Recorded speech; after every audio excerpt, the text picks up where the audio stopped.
Oxfam has been playing a very leading role in the NGO sector as an international NGO, and Oxfam has worked a lot on the issue of inequality and social justice. During the break, me and Excellency Lina had a discussion about the social inclusions and also the gender equality in the climate resilient growth. So I would like to ask this question to Sophoan. Could you please share some of the experience and projects that you have implemented that really work towards those group, the women, as well as the marginalized group of people who are disproportionately affected by climate change? How did you promote the strategy to integrate these people into the projects to be benefited from the projects, and how did you ensure the social inclusion part in the net zero emission projects that your organization is currently working on? Thank you, Shimi.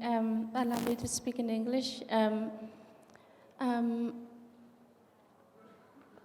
Before going to answer what Oxfam is doing, let me share with you a few thoughts around the potential impact of climate change on women. So, climate change disproportionately impact women and marginalized group. In this case, we talking about indigenous people, we're talking about people with disability, and then now there's a growing interest in talking about differentiated impact that social and economic development having on LGBTQI community. But for Oxfam, we focus specifically on women, children, elderly people, and indigenous people. We have a separate program that works on specifically to promote the rise of LGBTQ, but it's less relevant in this conversation. So we see that the impact is different from the roles that they play, especially women. We know that women is the collectors of waters and fuel, especially for indigenous community. These are the role that women play. With the droughts and floods that we see, so women are at the forefront of the impact. Indigenous community, we have seen women engage in agriculture sector, and agriculture sector is the climate-prone sector.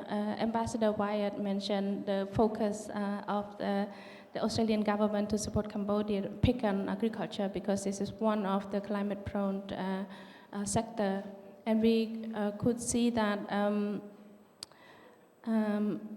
these groups are most impacted. Their resilience is very low, and that's why Oxfam chose to work with them to support them. And these are the group of people that so far we have seen that they have not been part of important decisions made at the national level that in turn will affect their life.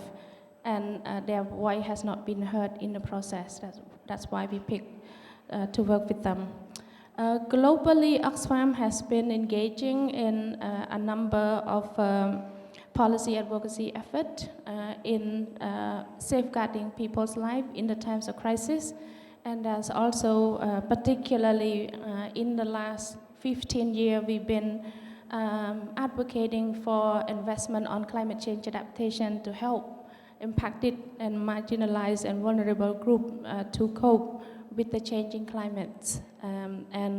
At the national level and regional levels and global level, we kind of drum up our message, bringing the voice of the community, especially community living along the Tonle Sap and the Tonle Mekong and Tonle Sap and the main tributaries, Sekong, Sesan, and Sraipok. So these are the community that we've been supporting so far, and thanks to the Australian government, we've been benefiting from the generosity and support, technical support from the embassies here, as well as the regional program on water.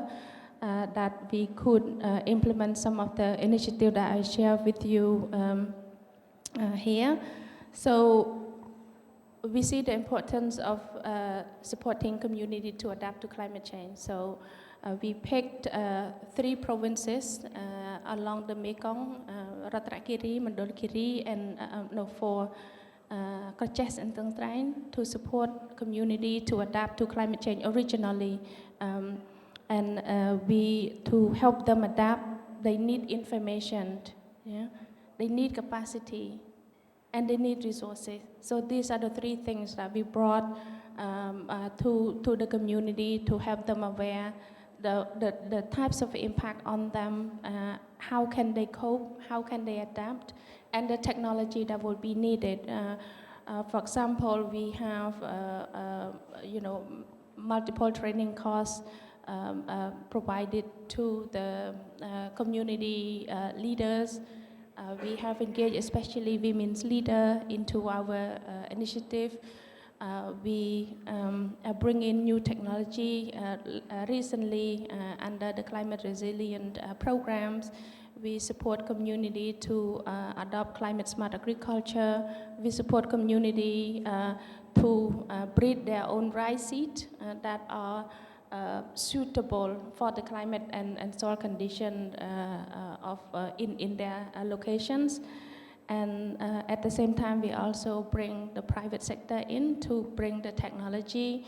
Now we have new initiative around the LESAP supported by the EU that bring the community, the off-grid energy to the community in the floating areas.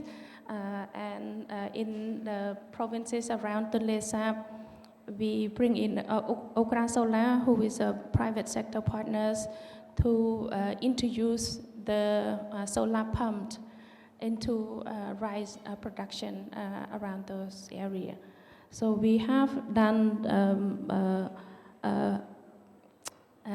not just bringing technical know-how, but it's also create opportunity and bring the technology close to the farmer who needs those technology to adapt to climate change. Our approach is to promote locally led initiative. So I was so pleased to listen to the presentation by Excellency Chua Paris about the Chakra strategy, because what we are doing is very well aligned with the strategy, and we are pleased that we can contribute in many ways, not just to help community, but also help Cambodian government to achieve their own objectives. So in the northeastern part of Cambodia, we've been working with the community in the last 10-15 years to promote community-led community protection, forest protection in CPA, in community protected area and in the forest area. So this has been an ongoing and one of the major programs that Oxfam has been engaging on. In that particular area, we empowered community with the, build on their knowledge, but bring in the awareness around legality, around entitlement, and how can they play their role as a guardian of those forests.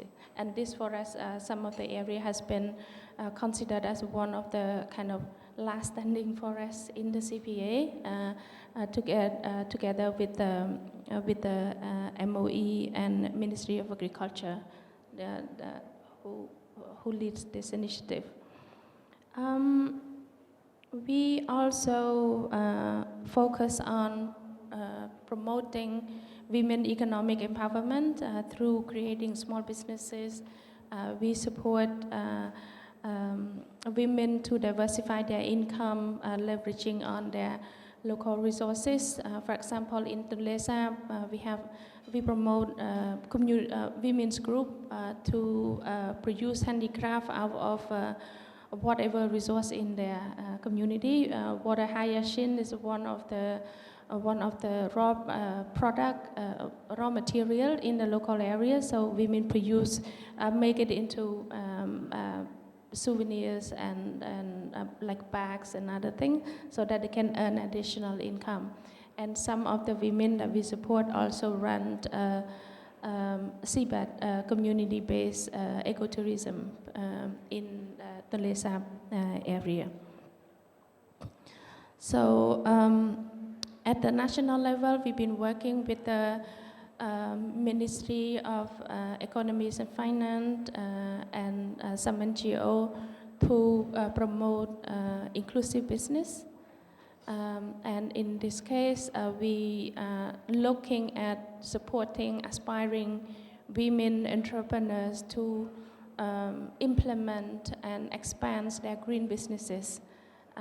So far, we have a cohort of 10 businesses, but we are in the process of expanding them. These businesses are now they have completed their process of kind of preparation, and then they're ready for additional investment to expand and benefit other women, because green and inclusive businesses not just benefit the entrepreneur themselves, but it's also people that benefit from them. I will be ending soon.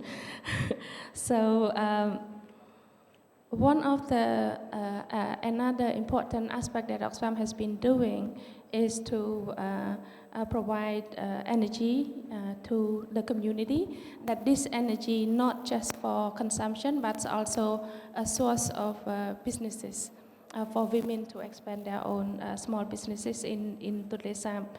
And a few things that respond to how we include those people.